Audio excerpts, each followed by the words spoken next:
선생님, 그래서 투자 성공에 대해서 또 5단계로 서술을 해주셨어요. 네네. 5가지로 이야기를 했는데 첫 번째 1단계, 나는 어떤 투자자일까? 그러니까 먼저 뭐 분석을 하고 이제 투자를 하라 이 말씀이시죠. 맞습니다. 여기는 어떤 이야기들이 또 있나요? 이제 투자를 정말 하고자 하는 사람들이 점검을 해봐야 될 내용들, 또 준비해야 될 내용들을 5가지로 설명을 했는데, 그 네. 첫 번째가 자기 자신에 대한 이해입니다.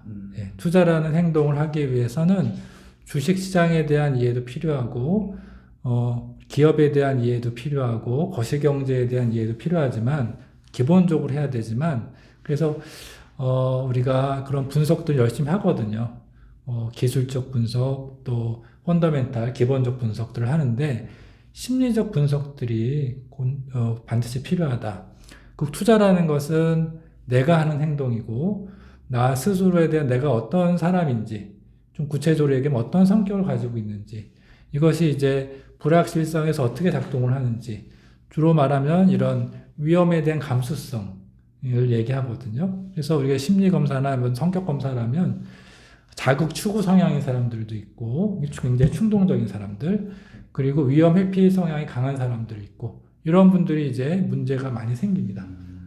그래서 자기가 가지고 있는 위험에 대한 감수성에 따라서 전략이 있을 거고, 그 전략을 또 해지하거나 방어할 수 있는 다른 전략도 필요하기 때문에 우선은 내가 어떠한 기질을 가지고 있고 어떤 성격을 가지고 있는지, 왜냐면 그건 패턴화되기 때문에 반복하거든요. 예측이 가능하고, 그래서 그런 성격들, 내가 정말 투자에 적합한 사람인지 여기에 대한 이해가 필요하고, 동시에 자기 기질에 대한 이해뿐만 아니라 환경적인 측면, 내가 가지고 있는 환경이 투자에 적합한 환경인지도 살펴봐야 돼요.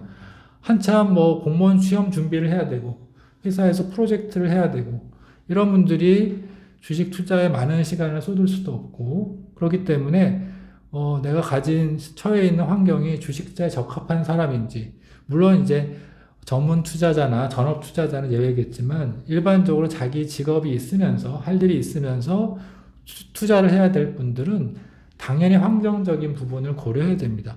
제가 재밌게 보는 우연히 봤지만 그 프로 중에 그 반려견이 나오는, 요즘에 반려견 많이 키우시잖아요. 네네.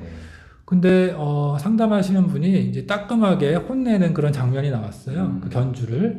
그 견주가 사람 견주. 네, 네네. 그 강아지를 키우는 주인한테 네네. 혼을 내셨어요. 네. 무슨 얘기냐면 강아지 3마리를 키우는데 이 견주가 너무 바빠가지고 산책을 일주일에 1번이나 2번을 겨우 시키는 거예요. 그래서 따끔하게 얘기하시더라고요. 강아지 사랑하고 애정을 가지고 있는 건 너무 반가운 일이지만 견주 스스로가 강아지를 돌보거나 산책할 수 있는 여건이 안 되면 안 키우는 게 맞다. 투자도 그런 겁니다. 네. 투자도 결국은 내가 가지고 있는 기질뿐만 아니라 내가 가지고 있는 환경이, 내가 처해 있는 환경이 충분히 투자에 쏟을 수 있는 환경인지, 여기서 또 중요한 개념이 돈에 대한 거죠. 문제가 되는 경우는 내 돈, 여윳돈으로 투자하는 게 아니라 과도하게 레버리지를 이용해서 위험한 대출을 해서 빨리빨리 회전해야 되는 그런 신용을 쓴다든지 하면서 결국은 약세장, 하락장에서 견디지 못하는 경우가 대부분이기 때문에 여윳돈으로 정말 할 수 있는 여건이 되는지, 이런 것들을 충분히 고려해서 투자를 해야 된다. 이것이 이제 1단계에서 자기의 기질과 환경을 살펴보는 그런 내용이 되겠습니다. 선생님 진짜 중요한 얘기 해주셨네요. 왜냐면 예를 들어서 이제 제 기준에서는 제가 이제 어떤 종목을 사면 난 어떤 투자자고 나는 어떻게 해서 어떻게 해야지, 내가 어떤 성향을 갖고 있기 때문에 이런 거를 어떻게 투자를 해야겠다.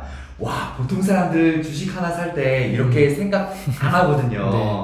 네. 근데 상당히 필요한 얘기일 것 같아요. 그렇습니다. 네. 그래서 1단계, 투자 성공 1단계가 나는 어떤 투자자일까? 내 성향을 먼저 파악하고, 네. 그 다음에 이제 투자를 진행하라는 이제 그런 얘기인 거죠. 이것도 앞으로 투자를 할 때 다들 생각을 한 번씩은 해보셔야 될 것 같네요. 네. 그 다음에 2번째, 투자 성공 2단계, 집단 지성과 친해지기. 이것도 어떤 이야기예요? 네, 우리가 아까 편향에 대한 얘기를 잠깐 나눴었는데, 네. 편향은 완전히 극복할 수 있는 사람은 없지만 없겠죠. 우리가 최대한 이걸 극복하려고 노력을 해야 됩니다. 그 자기만의 생각에 빠지기 좋은데 스스로 분석하는 것도 도움이 되지만 다양한 의견을 가진 많은 사람들과 토론을 한다든지 의견을 교환하는 것이 편향을 예방하고 또 한쪽으로 쏠리기 쉬운 이제 왜곡된 생각 이런 것들을 좀 지양할 수 있는 좋은 방법이 될 수 있는데 근데 문제는 이 토론 문화가 잘 정착이 안 돼 있어요. 우리가 게시판에 이런 데 들어가 보면 욕설이 난무하고 악성 댓글이 있고 별로 도움이 되지 않는 정보들 또 검증되지 않는 정보들이 난무하는데 또 확증 편향을 오히려 더 심하게 야기시키는 예를 들면 이런 거죠. 우리가 야구 여러 팀이 있다. 그러면 야구팀 중에 누가 최고냐 하는데 예를 들어서 LG팀 응원단만이 모여가지고 투표를 하면 왜곡된 결과가 나오잖아요. 두산팀도 마찬가지고요. 그러니까 다양성이 얼마나 확보가 됐고 근거를 가지고 자기 논리를 펼 수 있느냐 이런 게시판 문화가 있다면 얼마든지 그것이 집단 지성으로서 작용할 수가 있는데 그것이 아니라 현재 안타깝게도 대부분의 어떤 게시판은 그냥 자기 어떤 잘못된 생각을 설명하거나 주장하는 그런 정도의 좀 낮은 기능 그렇게 되기 때문에 올바른 정보도 아니고 그건 부정적인 의미로 집단 사고라고 그러거든요. 여긴 오히려 이제 부정적인 의미를 가지고 있고 정말 다양성이 확보되어 있는 근거를 가지고 논거를 취할 수 있는 그런 어떤 공간이 있다면 이것이 이제 편향을 극복하는데 분명히 도움이 될 수 있다.